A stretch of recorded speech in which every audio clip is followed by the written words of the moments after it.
November 29, 2009 Telangana ఉద్యమ ప్రస్థానంలో ఒక కొండ గుర్తు, ఆత్మగౌరవ పోరాటంలో మూలమలుపు, చరిత్రను ముందు తరువాతలుగా విభజించిన ఘట్టం, యావత్ తెలంగాణను ఏకశిలా సదృశంగా నిలిపిన రోజు, 4 కోట్ల గొంతులు ఒక్కటై దిక్కులు పిక్కటిల్లేలా నినదించిన చారిత్రక క్షణం.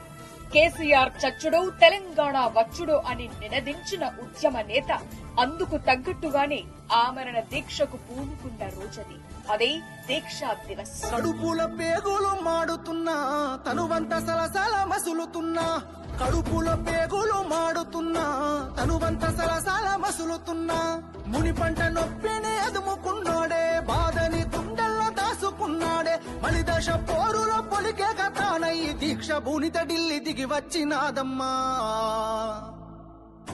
గమ్యాన్ని ముద్దాడ గండాల గుండాలు దాటిన వీరుడమ్మో, కొండంత బలగాన్ని ముందుండి నడిపిన ఉద్యమ గుండెకు దండాలమ్మో, ఉద్యమ గుండెకు దండాలమ్మో.